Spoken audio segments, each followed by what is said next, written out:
یہ سوال تو اتنا میرا خیال ہے سوال میں یہی مورگیج کا مسئلہ ہی بھرا ہوا ہے بہت زیادہ. تو یہ ایک ہی سوال کا جواب میں دوں گا, آگے پھر مورگیج کا آئے تو اس کی کر دوں گا. یہ بہت زیادہ سوال پوچھا جا رہا ہے بھائی کہ ایک گھر کے لیے کیا ہم سودی قرضہ نہیں لے سکتے.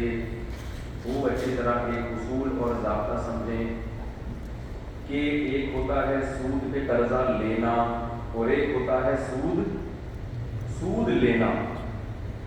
زید نے بکر کو 1 کروڑ روپے دیے, بکر نے اس کے بدلے میں 1 لاکھ روپے زید کو سود کی رقم. زید اس 1 لاکھ روپے سے جو کچھ بھی بنائے گا وہ حرام در حرام ہے. چاہے گھر بنائے, چاہے گاڑی بنائے, اس گاڑی میں بیٹھنا جائز نہیں, اس گھر میں رہنا جائز نہیں, کیونکہ یہ کس سے بنایا ہے؟ سود کی رقم سے. 1 کروڑ قرضہ دیا اور 1 لاکھ سود لیا. جب آپ مورگیج پہ گھر لیتے ہو تو بینک سے سود لیتے نہیں ہو بلکہ سود بینک کو دیتے ہو, تو حرام لے نہیں رہے, حرام دے رہے. تو بینک کا جو پروفٹ ہوتا ہے وہ ٹوٹلی حرام در حرام. آپ کے لیے گناہ یہ ہے کہ آپ نے قرضہ لیا کیوں, ناجائز عمل کیا, وہ رقم آپ کے لیے حرام نہیں ہے. سمجھ رہے کہ نہیں سمجھ رہے؟ یہی وجہ ہے کہ مورگیج پہ جن لوگوں نے گھر لے لیا گناہ کا کام کیا, مگر وہ گھر حرام نہیں ہو جاتا, اس میں رہنا حرام نہیں ہے, کیونکہ حرام رقم لی نہیں ہے, حرام رقم آپ نے دی ہے. گناہ اس کا ہو رہا ہے کہ سودی ایگریمنٹ کیوں کیا آپ نے, کیونکہ نبی صلی اللہ علیہ وسلم نے فرمایا سود کی وجہ سے 4 آدمیوں پر لعنت ہوتی ہے. سود لینے والا, سود دینے والا, سودی لین دین پر گواہ بننے والا اور سودی معاملے کو لکھنے والا.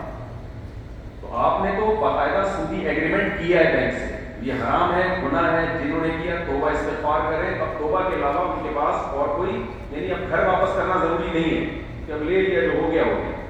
رہا یہ مسئلہ کہ سودی لون لینا ضرورت کے وقت جائز ہے یا نہیں. سود لینا تو کسی بھی ضرورت سے حلال نہیں ہے, خوب سمجھ لیں. لیکن سودی لون لینا اگر حلال طریقے سے آپ کو کوئی لون دینے کے لیے تیار نہیں ہے تو اپنی بیسک بنیادی ضرورت کے لیے سودی لون لینا جائز ہے. اصولی طور پر مسئلہ یہی ہے. سمجھتے ہیں کہ نہیں سمجھتے؟ یہاں تک کلیئر ہو گئی بات. بیسک ضرورت کے لیے گھر سودی قرضہ آپ لے سکتے ہیں. اب گھر بیسک ضرورت ہے, اس میں بھی کوئی اختلاف نہیں ہے. روڈ پہ تو نہیں سو سکتے نا بھائی, گھر بھی بیسک ضرورت ہے. اب گھر چونکہ بیسک ضرورت ہے اس لیے بعض اسلامک اسکالرز نے یہ فتویٰ دینا شروع کر دیا کہ بھائی مورگیج پہ 1 گھر لینا جائز ہے. سمجھ لیں, بعض اسلامک اسکالر نے فتویٰ دیا کہ بھائی مورگیج پہ 1 گھر لینا جائز ہے کیونکہ گھر بیسک ضرورت ہے. ان اسکالر سے تھوڑی سی مسٹیک ہوئی ہے. وہ مسٹیک یہ ہے, ہم یہ مانتے ہیں کہ گھر بنیادی ضرورتوں میں سے ہے, لیکن ذاتی گھر ہونا انسان کی بنیادی ضرورتوں میں سے نہیں ہے. اگر کوئی کرائے کے گھر پہ رہ سکتا ہے تو بھائی اس کی بیسک ضرورت پوری ہو گئی ہے. اب ذاتی ہونا یہ غریبی ہے, غریبیوں کے لیے اجازت نہیں ہوتی حرام کی. نہیں, دوبارہ سے اپنے طریقے سے سمجھاتا ہوں, جاوید نہاری سے سمجھاؤں گا, اب آئے گا سمجھ میں. آپ گئے نلی نہاری, دہلی نہاری ہے, جاوید نہاری, کراچی کے جو لوگ ان کی سمجھ میں آئیں گے. آپ کھانے کے لیے گئے, آپ نے پیسے دیے, آپ کو اس میں پلیٹ لا کے پکڑا دی, آپ کو بھوک لگ رہی تھی, چوہے پیٹ میں بلبلا رہے تھے, آپ نے پھوڑ دی طبیعت سے. ایک غریبی بھی لازمی حصہ ہے اس کا, آپ نے کہا چلو بھائی ایک غریبی بھی ہو گئی.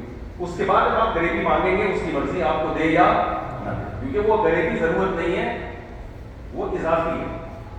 تو گھر کا ہونا بنیادی ضرورت ہے, ذاتی ہونا یہ کیا ہے؟ غریبی ہے.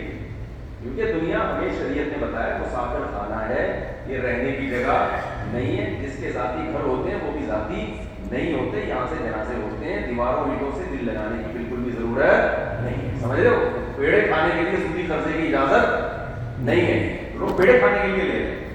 اچھا, انسان سفر کرتا ہے, لوگوں سے ملتا ہے تو اس کو تجربوں میں اضافہ ہوتا ہے. ایک صاحب مجھ سے ملے, انہوں نے کہا کہ میرے 6 یا 7 بچے ہیں, تو مجھے کوئی کرائے پہ بھی گھر دینے کے لیے تیار نہیں. کرائے پہ گھر دینے کے لیے تیار نہیں ہے. تو اگر کسی کی کے افراد گھر میں زیادہ ہوں، کوئی رینٹ پہ گھر دیتا ہے یا دیتا ہی نہیں ہے، دیتا ہے تو تنگ بہت کرتا ہے، اس کے لیے پھر مورگیج پہ ایک گھر لینے کی اجازت ہے، کیونکہ رینٹ پہ بھی نہیں مل سکتا.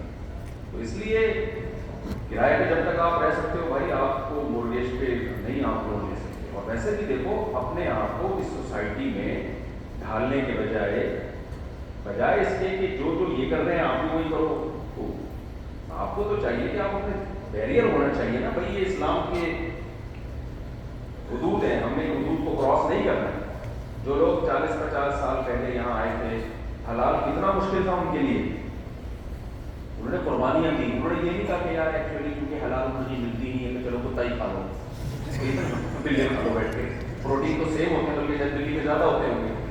انہوں نے قربانی دی، نہیں بھائی ہم دال پہ گزارا کر لیں گے، ہم جو ہے وہ سبزیوں پہ گزارا کر لیں گے. ہوتے ہوتے اتنی بڑی تعداد حلال حلال حلال کہ گوروں نے حلال زمینیں کھول دی. صحیح ہے.